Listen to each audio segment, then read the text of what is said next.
Hi, everyone. Thank you so much for tuning in. My name is Cassie Riva. I'm the events coordinator at an Unlikely Story bookstore in Plainville, Massachusetts. Before we start, here's a couple technical tips for you. Questions for the authors can be written in the question and answer box at the bottom of your screen, or in the chat, or in the Facebook comment section. If you'd like to buy the book, click the green button at the bottom of your screen and it'll take you to our website. And when you purchase Raising Tomorrow's Champions from an Unlikely Story, you're going to receive a signed copy from the authors while supplies last. I am thrilled to introduce professional soccer player Joanna Lohman and three-time Emmy Award nominee Paul Tukey. Joanna Lohman has been rocking stages and fields all over the globe for over 2 decades. She is a former professional soccer player and member of the United States women's national soccer team. During her 16-year professional career, she built a platform for social impact and became the first player in Washington Spirit history to have her jersey retired.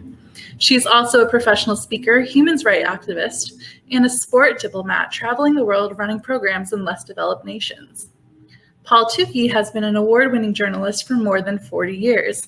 He launched his career in sports writing with Maine Sunday Telegram and Portland Press Herald in the 1980s, covering all the major Boston sports teams. In the 90s, he founded his own media company, People, Places, and Plants, which launched several magazines and an Emmy-nominated HGTV program of the same name. He is the winner of the prestigious Communicator of the Year Award from the American Horticultural Society, as well as the 2018 Green Medal Award from the Garden Writers of America. Paul has been featured in thousands of media outlets from Martha Stewart and Good Morning America, as well as National Geographic, Reader's Digest, and the New York Times, which called him the godfather of the natural land care movement. His 2 previous books include Organic Lawn Care Manual and Tag, Toss, and Run, 40 Classic Lawn Games. His 2010 feature-length documentary film titled A Chemical Reaction, profiling the lawn pesticide ban sweeping across Canada and the US, earned him 3 Emmy nominations. Together, Joanna and Paul created Raising Tomorrow's Champions, an extraordinary parenting and life lessons book as told through the eyes of the greatest women's soccer players of all time.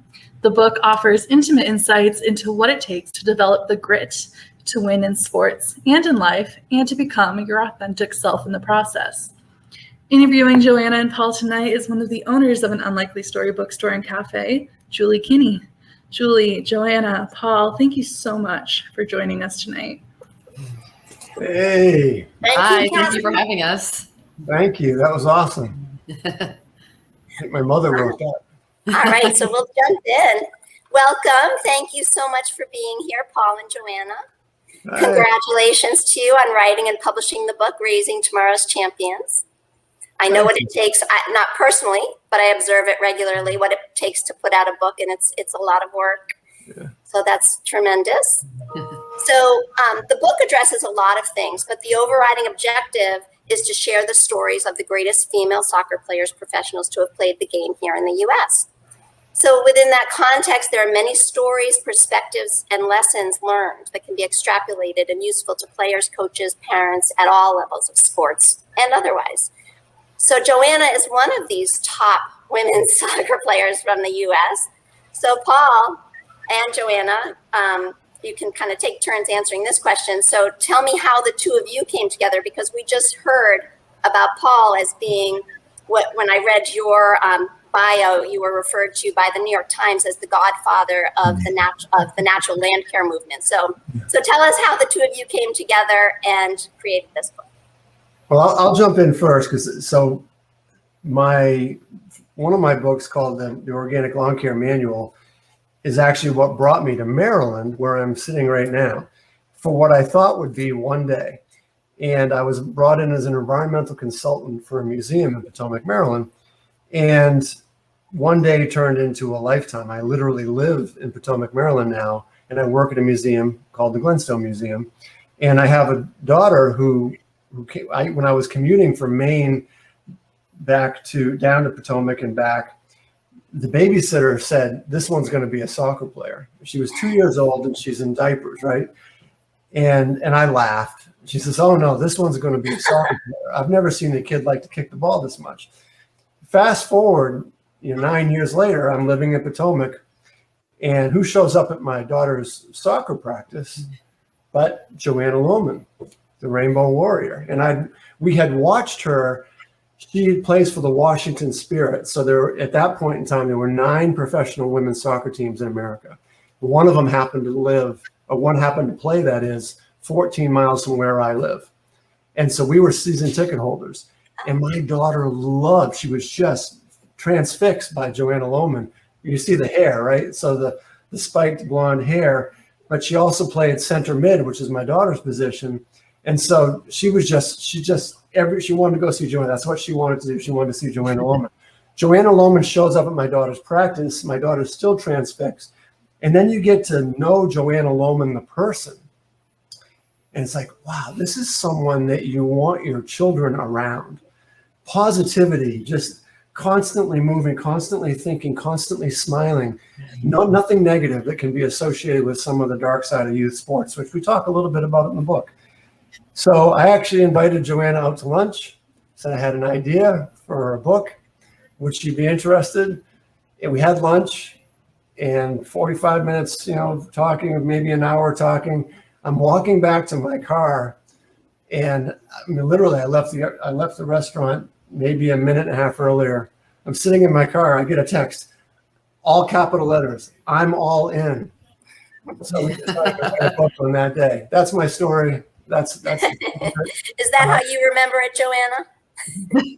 Yeah, no, such a great story by Paul. And I think I should hire you to be my official hype man, Paul, because you just speak about me in such glowing terms that I'm going to take you everywhere. But no, it really did happen in that sense. Paul has, he sold himself short a little bit. He was a host father for one of the Washington Spirit players. So I think Paul got an up close view of what it was like to be a professional soccer player and opened his family's home to really help the Washington Spirit and to help Havana Salone, who's really featured in this book. So he was a huge supporter of the Washington Spirit. Also, he's an incredible writer. And so when he came to me with this concept, I just felt like it was a beautiful way to be able to share the lessons that I've learned playing the sport, which seem like, so many lessons. And I have a sidebar in each chapter where I get to really share my ideas for the theme of that chapter. And another wonderful way to uplift the voices of some of the most socially and athletically significant women in the history of sports. The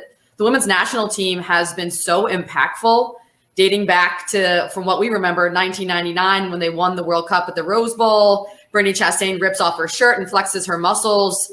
And from that point on, they've been a team that has really led the charge when it comes to physical dominance on the field, social justice. And Paul and I just felt like there were so many voices that we wanted to share in this book. And if we teamed up, we could get great interviews with the players and we could find a way to really write, I would say, like a beautiful quilt of stories mixed with life lessons. Yeah, and that's exactly what you did. And you said so many things there that we're going to touch on and throughout this interview. Like I want to just jump in, but I'm not that organized, so I got to kind of follow my list here. So hopefully we'll get to all of that. And if I don't, then you let me know at the end. So if there's one constant among these stories, it seems that there's no one way of training, one way of coaching, one way of parenting, right? Of all these women who kind of made it to this this achievement level in sport, in soccer.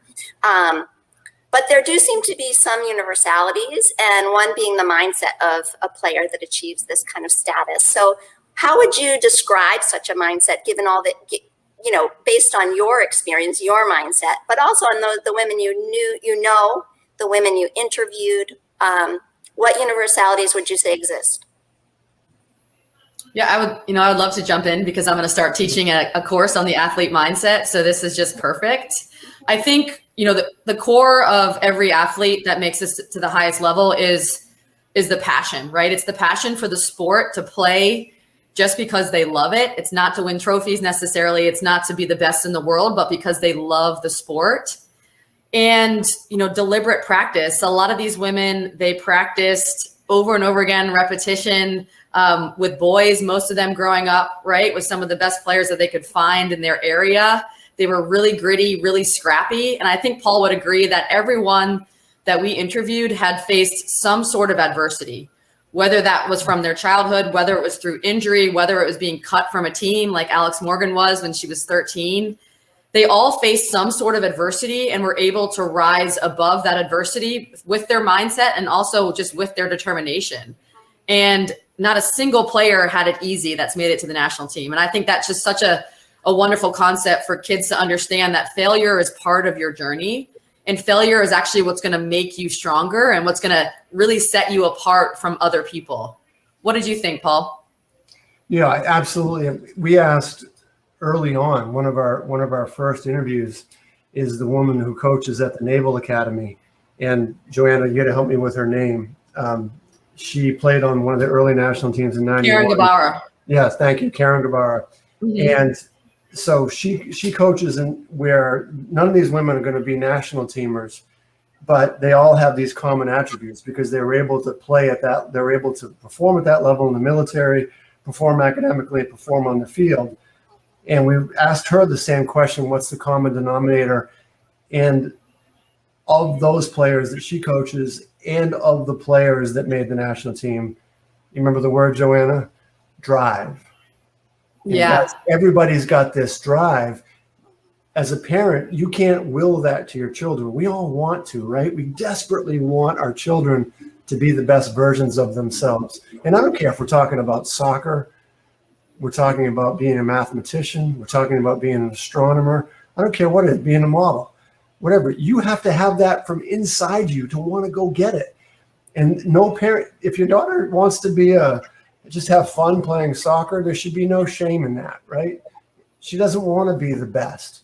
We've had a girl this year is leaving my daughter's team, and she said, you know what? I'm going to go play a less competitive brand of soccer next year. This isn't for me. You guys are all great, but that's not my ride. I'm not going on that ride.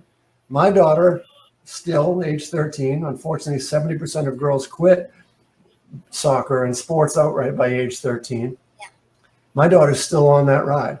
She may step off it next year, the year after that. If it's inside her, she wants it. The only thing I can do is to try to facilitate. That's what this book's message is it's about the drive. There's also lots of value in playing, even if you don't want to be on the national team. Joanna and I like to say that, the champions aren't always the ones holding the trophies, right? That's what this book's all about.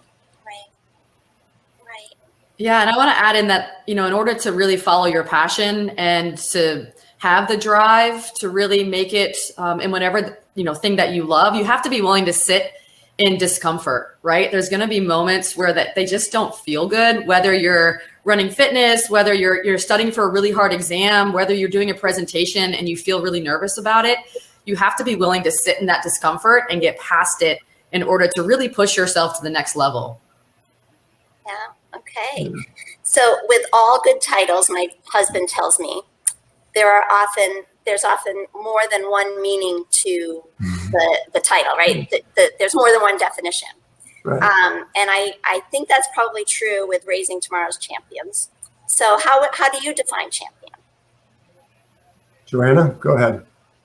Yeah, I think, the title was really important to us, and we wanted to redefine what the word champion means. I think when people hear that word, they think of the athletes that are holding the medals, that are holding the trophies, that get to the podium. But to us, champions are the people who have the authenticity and the grit, right? And that authenticity was one of the most important words to us, is understanding to live and love as your authentic self and reach your highest potential. So that, to me, that's what a champion is someone who's able to reach their highest potential, whatever that may be, and can live and love as their authentic self. Yeah, and I'll just jump in very quickly. I agree completely. We started out with this title. This was the very first title that we had, going way back a year and a half ago, and then we had certain people say, no, that's not a good title, and we had, oh, that's a great title. That's not a good title. We threw out. I was emailing and texting Joanna at 11 o'clock at night, much to her sad frustration. Oh, I have a great title. It's called The Next Mayhem. And ultimately we settled back on the original title because of what Joanna just said. I think chapter 11 talks about the definition of winning. Anson Dorrance has coached at North Carolina for more than 40 years. He's won more than 1,000 games.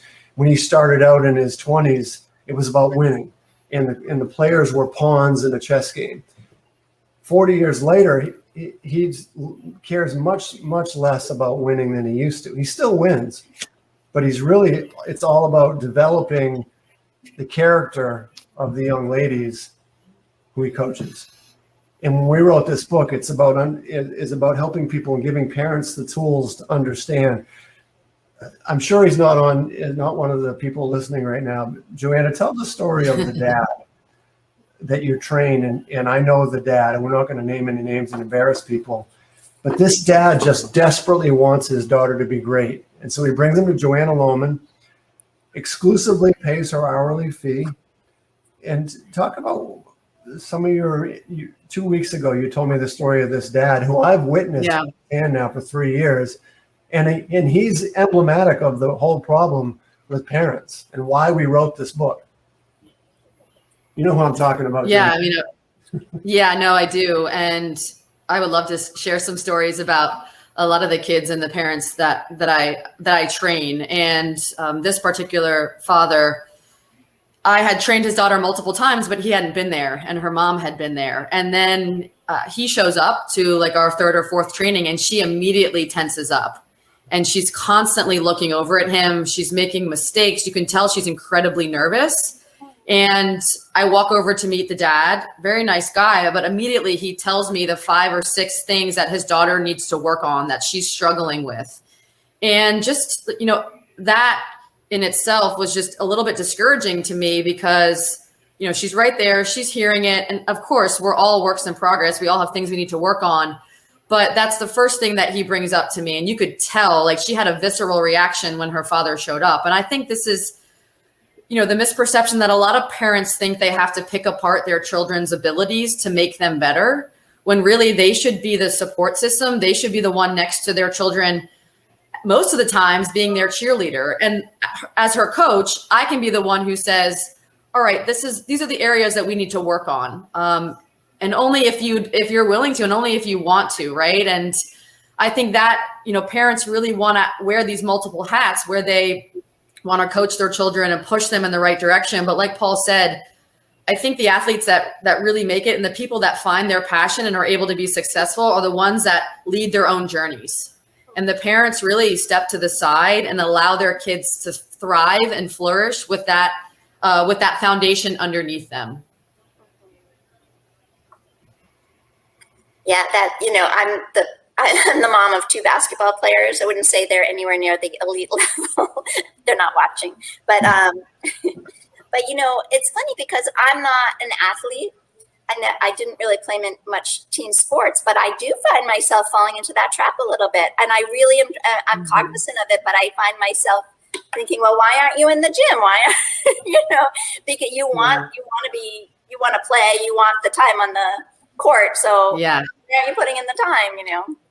It's something we have to work on. When we interviewed Brandy Chastain, she was, I don't know if Paul remembers this, she was telling us a story about her son also plays basketball. And Brandy Chastain, is one of the greatest soccer players of all time, was the woman who was iconic and ripped off her shirt. So, she's like, I understand that extra 1% can take you so far as an athlete. And I see my son on the basketball court and I just want to shake him and scream at him and say, just give that extra 1%. And she's done it many times in the past. And she's like, I learned a lesson because he just doesn't really want to listen to me saying that. And I've had to really bite my tongue and take a step back because that shouldn't be my role, right? As his parent, my role should be the support system as opposed to the one that's constantly pushing him. Right.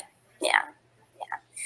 You mentioned earlier, actually, I'm not sure what you mentioned, but I was thinking about the mid-'80s. I graduated high school in '86. My friends who were on the soccer team, my female friends on the soccer team, there were 3 of them on the boys team. And when, there wasn't the national team when you were younger, when you were in maybe middle school or even high school, was there not a national team, but you knew you wanted to play soccer professionally? Yeah. So in terms of writing this book, what kinds of things did you put in this book that you couldn't have found at that time? Yeah, I told a story about in 1999, I was 17 years old. And when the Women's World Cup team won the World Cup, they got invited to the White House.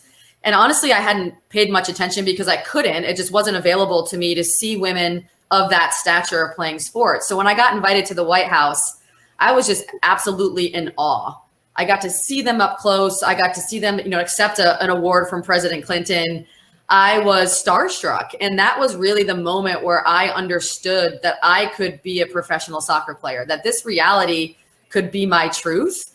And I think that really motivated me going into college.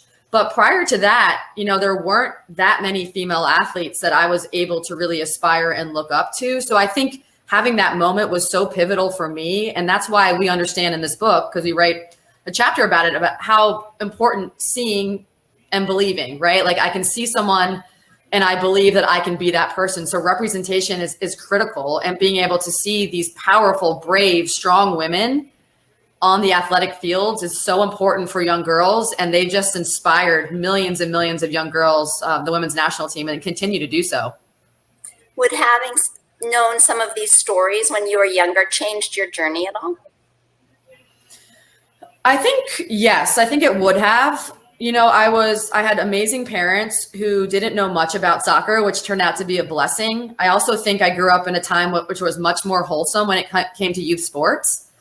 I played for the same team for 13 years. A dad was one of my coaches. So it just felt really organic and wholesome in that sense. And I think now it's changed so significantly that I almost wish I could give my childhood to a lot of these young players now, because it's just so different. And I think, reading this book, I feel like parents will really get a sense of it's okay to let go. It's okay to not feel all of this pressure from my peers, also from my school systems, to, really put that pressure on my child to excel in all areas. I think you have to ask a lot of questions of your children, find out what they're passionate about, and really allow them to lead the journey. And I think my parents would have really benefited from reading this and taken a lot of solace in the fact that they did things right and felt reassured in that sense. Yeah, that's great. So our high school, where my boys play basketball, loses a lot. And I think there's a documentary called Losers that talks about, the character building. And within your book, you guys talk about, well, as you mentioned, adversity and failing and that being part of the journey. What do you think that failure does for an athlete? Like what is it behind losing and failure that can be good? Paul, you want to take this one? Well, I failed a whole lot. Joanna made it. She calls herself a champion of failure, an expert at failure, but she's selling herself short, because of course she's a national teamer. And she's one of the all-time great players. I still look back at successes catching a fly ball in Little League and as a moment that I'm a 60-year-old man, and I remember that. And I tell my children, I literally finished last in the state championship in the mile, and there were 18 of us on the starting line that day, and I literally finished last. And my daughter, who's 36, who's a doctor up in Maine, she finished last of 120 girls in 8th grade in cross-country skiing. And I thought, great, I'm never going to have to stand out here in waist-deep snow and watch this again. But she came back and skied and ended up being a state champion. Oh, wow. Skiing at Williams. And so what we can do as parents, and there's a question in the chat about what we can do, is what we need to keep shining a mirror to say, yes, you lost today. That does no reflection and no bearing on tomorrow's possibilities. And from that 8th grade loser that my daughter became a state champion 6 years later, and made it to the Junior Olympic trials. She finished 8th in the country in the Olympic trials. Oh my and goodness. So if I had judged her as an 8th grader, as a 13-year-old, that would have been that. And my son, who's a musician, who played guitar, was great, quit music altogether at age 15 and then picked it back up again at age 20. And so the best thing we can do as parents is to, again, we know our kids better than anybody, and especially if we can take an objective view. wait a minute, my daughter is not the greatest soccer player out there. My daughter's pretty damn good. But there are better people that Joanna trains, the same age group. It's going to come down to, what does my daughter want in her heart, in her soul? And I know that. Nothing. All I can do is put the opportunities in front of her and say, you know, if you want to get better at your skills, we could go train with Joanna today and we can work on that. But if you'd rather go to the birthday party, you'd rather go to the pool, if I make her go to Joanna's session, what's the result going to be? Right. She's going to resent me. She's going to resent soccer. She's going to quit. That's the information I didn't have. My son and I, he's not listening. He's in LA now. We had a terrible time. We had a terrible, terrible time. And I allude to this in the book. Right. He thought he was going to be a professional baseball player. I thought he was going to be a professional baseball player. And I was trying to will that to happen. Well, it was disastrous. It was flat out disastrous. So that's what I want people to avoid by writing this. That's good advice. Yeah. Good advice. So, Joanna, did you want to say something before I moved on? Yeah, sure. I mean, you know, here I am sitting here as an out, proud gay woman with a mohawk. And I look back at all of my like true identity shaping moments, and they were all when I failed, got injured, or didn't get what I wanted. And I really credit that adversity for shaping me as a human being. I think about my torn ACL, which I talk about in the book. I think about losing my championship game, which was the biggest game of my life. And those were transformative moments that I wouldn't have had if I succeeded necessarily. And something that really comes to mind is like, just because we lose doesn't mean we're losers, right? And we need to learn how to accept losing, accept that failure, and really use it as a tool to shape who you are. Because after tearing my ACL, after losing the championship game, I was incredibly self-reflective. I had to really reinvent myself because I was no longer really an athlete when I tore my ACL. I lost the championship game. I was ashamed. I was embarrassed. And those were moments where I, really spread my wings, and I think I flew higher because I really got to know myself and could really identify and accept all of myself, all the flaws, all the positive aspects. And so I think just failure and adversity is just so essential for self-growth. Well, that is a great answer, and it segues perfectly into my next question. So in the very first section, it may be the first section, it might be the first 3 chapters, I'm not quite sure. You tackle some very important cultural issues that are finally being talked about in the country. In some ways, women's soccer is leading the way related to these conversations. In others, it's been slow to achieve equality, much like the rest of the country. We're talking about race, sexual orientation, and pay. So kind of first, it's kind of why and when in the process did you decide to lead with these issues in the book? I'll jump in first. Clearly part of the discussion and the decision in asking Joanna Lohman to co-author this book with me was the awareness of who she was. She was the Rainbow Warrior. And deciding that these issues needed to be talked about. One of my old mentors, a guy named Roger Swain, I was on HGTV with him, the man in the red suspenders. For any older viewers, he was on the Victory Garden for 18 years, and his life mission was to say what needed to be said. And as the oldest soccer dad in my daughter's teams, I am definitely the old guy, the parents get really uncomfortable when there's a girl on the other team who expresses their gender differently than I'll say the typical girl, and maybe she's got her hair shorter, maybe she's more masculine, maybe she's quicker, maybe she's faster, maybe she's more energetic, maybe she's dominating the game. And I've literally said, well, that's a girl over there. That's not a girl, that's a boy. It's like, no, you got to take a deep breath. That is not a boy. There's no parent is bringing their boy to a girls' soccer game so that they can dominate. That doesn't happen. That does not exist, beyond age 7, maybe. And so I just felt very, very strongly as a journalist that these are the topics that no other parenting book sports parenting book was talking about. And we debated this. We even debated putting Joanna on the cover. And actually, Joanna was the one who's like, I don't know if the world's ready for a gender neutral person to be on the cover. And we could have put Alex Morgan out there, everybody's sex symbol. And maybe we would have sold more books. Who knows? I didn't care.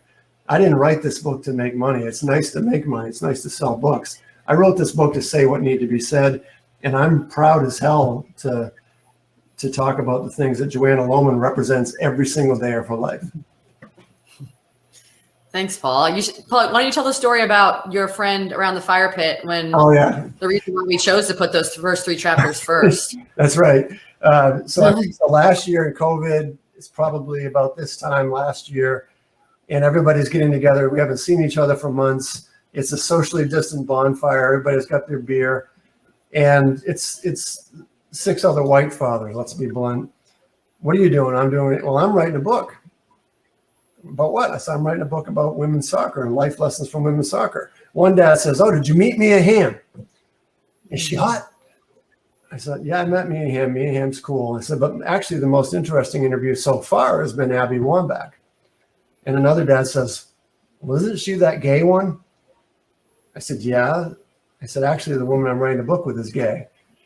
Well, you're not going to write about being gay, are you? And I said, well, as a matter of fact, we are. And the guy says, well, I'm not going to let my daughter read that. Good luck with that. I was boiling. I literally couldn't wait to leave the party. I won't say, because this is a family event. I won't say what I was thinking. But I came back. I remember telling Joanna the next day, it's like, we're gonna lean into this. We're gonna make this the first 3 chapters. And is it gonna turn some people off in this country today? Sure, it is. It's race and gender, it's orientation, it's things that need to be talked about, because you get faced with this at a very young age. And parents need to understand how to talk to their children about it. We got Lori Lindsay in the book. Her dad was, his nickname was Crazy Larry. And she her mom was gay, left her dad for a woman when she's 2 years old. And in society in Indiana, that the courts automatically gave custody to the dad because it seemed so radical. That's really profoundly sad, isn't it? Yeah. And so we wanted to tell those stories. And we know that not everybody's comfortable reading those stories still. And we've had some of that feedback, but I'm proud as hell, as I've already said. I couldn't agree with Paul more. And I think, parents need those natural touch points about how to have these difficult conversations. And I think the book really provides that in the first 3 chapters through beautiful storytelling. And you don't have to sit your child down and say, okay, let's talk about race today. Let's talk about sexual orientation. It's just so natural if you're reading it with them before they go to bed to have these really difficult conversations that just would come up naturally throughout the book. And you get to talk about some, amazing women who have, struggled with some of these issues and have really persevered through them. I also feel like that, talking about it, kind of that's what's happening with women's soccer. That's what's happening more in our culture. And then it's not so much a difficult conversation as just a conversation. Right. That's sort of how we treat it in our house. It is. It just is how it is. So we just need more households that treat it that way, because unfortunately some still don't. Yeah, of course. Yeah. So my next question is, what will women's soccer look like when there is equality? I'm thinking more in terms of race. Paul, we talked about this a little bit in the green room, but also pay, right? So what is the hope, and how far along, do you think women's soccer is in that regard? I think we're getting there, and we have the best leadership in the world that's helping us to get there, because the U.S. Women's National Team, from its inception in 1985, has been pushing back against U.S. soccer and has been fighting for their own equality and justice. So we have an incredible group of leadership. I think the NWSL, which is the current league now, is really amassing a group of incredible investors. The Washington Spirit just got Alex Ovechkin. The Angels FC team, which will launch next year, has a litany of amazing actresses, of just really incredible women who are behind that team. So now it's starting to move, I would say, into mainstream culture of, women's sports. And you're going to start to see it on CBS. You're going to start to see it on national television. And that's been, the struggle so far, and the struggle for so long is that the accusation that no one wants to watch women's sports.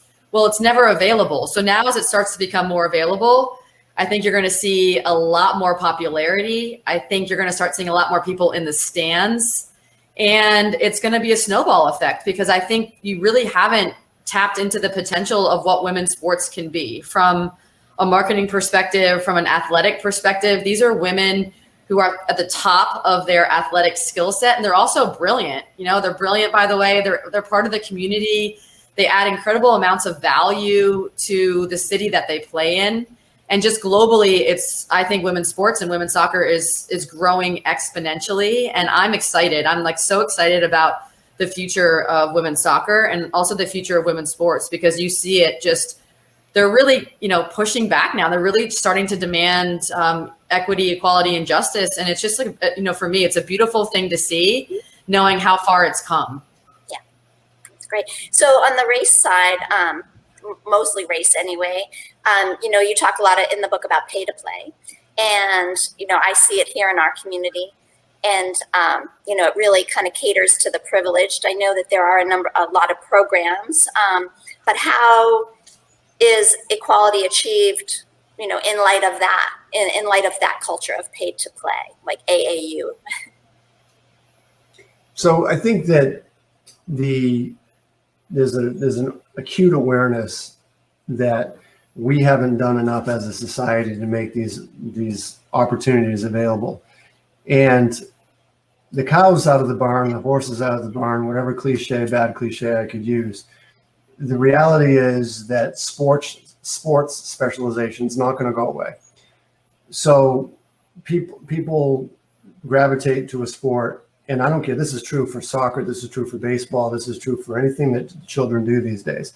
And I don't care if you're a cello player, if you're a chess player, you're going to go, if you want to be great at it, and you've got the drive that we talked about to be great at it, and you're trying to be a supportive parent in today's very competitive society, you're going to find your child extra help if you have the means to do so. You shouldn't be faulted for that as a parent. Now, what if you're a parent whose child doesn't, you as a family don't have the means, but you want your child to have that? Fortunately, I think society is doing a much, much better job of making these opportunities available to the children that want them. And sometimes families have to swallow their own pride and say, hey, I need help. I've gone through periods, I've been self-employed until the last few years. I was self-employed for 25 years. I had some years where paying that fee was hard. I had years where paying that fee was easy. If you put your children first and you want their best growth, their best output, their best development at hand, say, hey, I can't afford this. I can almost guarantee in America today that you can find a program that's willing to support them. Just, you're going to have to ask. And sometimes those conversations are uncomfortable, but don't let the parent's ego and pride get in the way of the child's development. I hope that's not condescending to say, but that's really, there are people that are very dedicated to making these opportunities available to everyone. And you're seeing the results with the national team, once again, leading the way with ethnic diversity. So that's great. It was great because when we interviewed a lot of the 99ers, I would say, and players before them, they all have kids now. Many of them have kids, and they've started their own soccer clubs that are a lot more, I would say, holistic based and a lot less results oriented. So Christine Lilly started her own soccer club up in the Massachusetts area, right, Paul? Yeah, she's, I can't remember the town right now, but yeah, absolutely up in Massachusetts. Yeah. And in the back of our book, we have a list of resources, and these are groups that are just doing incredible work in the social justice spaces, including pay to play.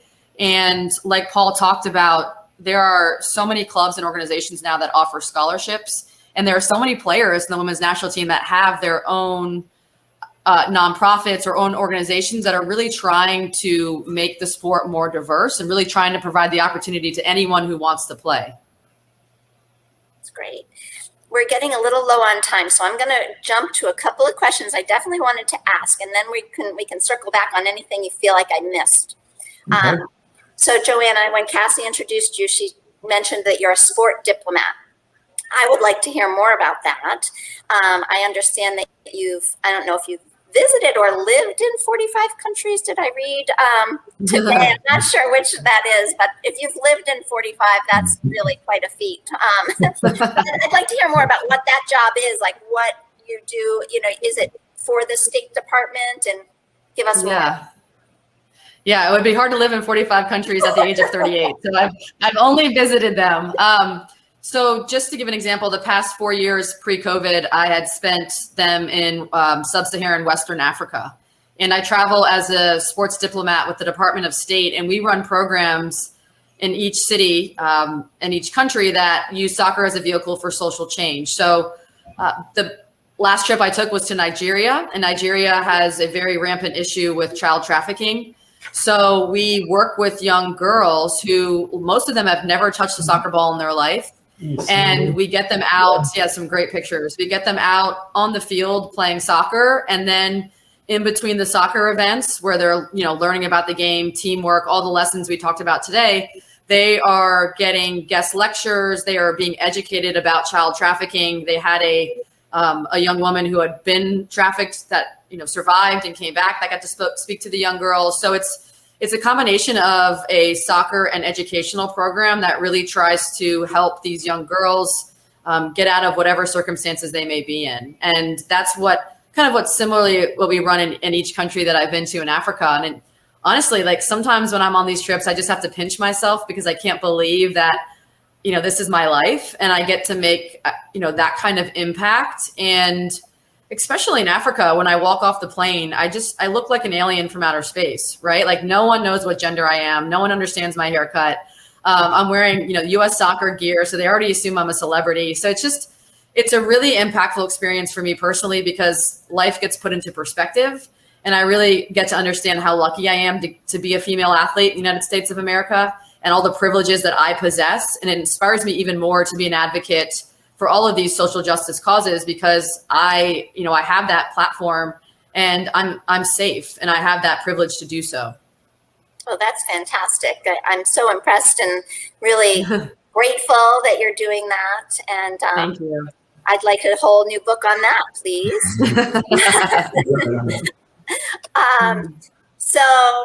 So we only have a few more minutes, but should we talk about, I guess, coaching? Do you want to talk a little bit about coaching? Like we touched on that, but, Joanna, you've probably had the whole spectrum of coaching, so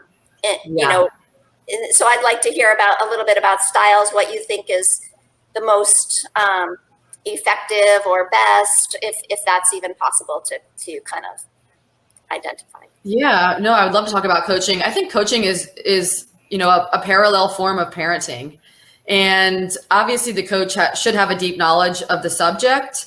And they're really there for guidance and to help players reach their potential, whatever that potential is. There's a term now, they call it joystick coaching, where the coaches kind of direct the kids every place they should go, like you're playing a video game. And I think, the best coaches provide education, information. They provide you with the confidence. And then on the actual game day, they allow the athletes to, exhibit the joy they have for the sport. And I think the best coaches, obviously they want to win. Nobody likes losing, but at the same time, you realize that this is an infinite game, right? Results that day in that game really don't matter. And it's how the team played, how they treated each other, the sportsmanship. Are they growing? Are they developing? And that's really what's going to allow you to win, right? I always say winning is a byproduct of doing the right things and building confident individuals who make up strong teams. So the coach's job is to really empower each of their athletes to be the best version of themselves and then get out of the way. Okay. All right. That's great. Before I move on to anything that we didn't talk about that you guys want to touch on, I would like to hear what your greatest feat in soccer was. Like, so I'm guessing it was the bicycle kick, and I think that was here in Boston. But if it, you can tell us if it was that, but maybe there's another one you could share as well. No, I think you hit the nail on the head. I think the bicycle kick, which actually made the cover of this book, was one of the best moments in my career. It was the first goal, I think, in the 2016 season, which ended up being the best season of my life. And it's just a moment that I will never forget. And now it's the cover of a book. That's great. And how many times can you, what is it called when, like, juggling, like with the... Oh, juggling. How many times can you do that? You know what? This is a question I literally get every day from the kids that I coach and from our book signings. And I need to make up a number because I don't even know. So I'm going to say like 5,000. Because you can't keep count because it's so many. No, it takes too much time. You know, time is money. You can't spend that much time juggling. Right. And Paul, I'm assuming that you were an athlete because you raised several athletes. So I would like to hear your greatest athletic achievement. Oh my God. My greatest athletic achievement was winning the member guest tournament when I was 40 years old in Bar Harbor, Maine. I was definitely not an athlete, although I loved it. I absolutely loved sports. We did everything in season, and I made that catch in Little League that I'll never forget. And I finished last in 8th grade mile, and I made the junior varsity basketball team. And, I don't want my children to know that I wasn't an athlete because I think they have this idea that I actually became a much better athlete as an adult than I was as a child. I was a late bloomer. And, that's my message to everybody again is we all try to project our 5-year-olds and our 7-year-olds. You go to a practice and you ask all the players, do you want to be a national teamer? And every single hand goes up. And then all the parents, do you want your children to be national teamers? I guarantee 95% of the hands go up. And you just can't do that. You just can't do that. We have a girl on my daughter's team, her name is Sydney, and she started soccer when she was 11 years old. And I saw her at a practice towing the ball, which is not how you kick a soccer ball. She was completely lost out there, but I could see something in her. And I went to the coach and said, mark my words, you need to take a look at this girl. And he looked at her and she couldn't play a lick, couldn't play a bit. I said, trust me, you need to take a look at her.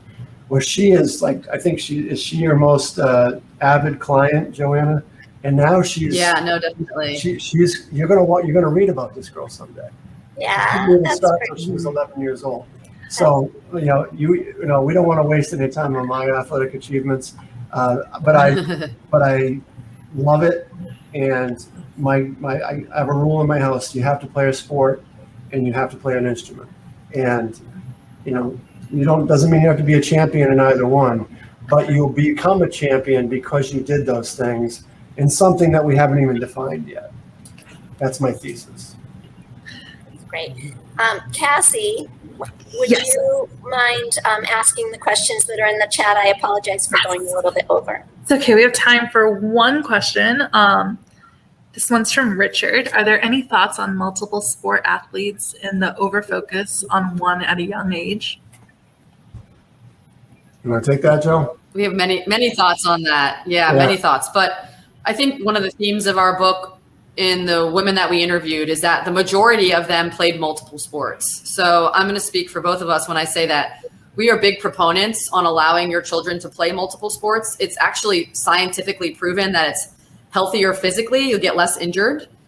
Mentally, it's healthier. And also, too, you're giving them a diverse group of experiences that they can then rely on as they move forward. And then they can really choose what their passion is, right? Instead of it being forced down their throat. I think that we are inundated with the Tiger Woods and the Serena Williams models, but really the true models of the athletes that make it to the highest levels are the ones who played multiple sports.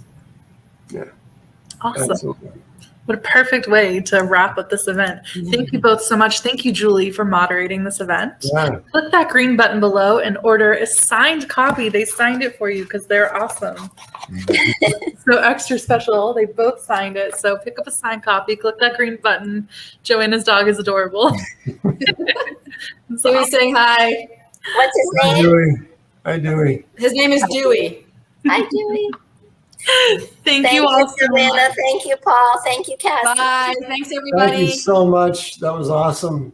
Great fun. Super fun. Congratulations Hi, again. Donna. I think I see Donna in the chat, my sister. She's very loyal. Thanks, Donna. She's 2 blocks away. Okay. Bye, everyone. Thank you. All right.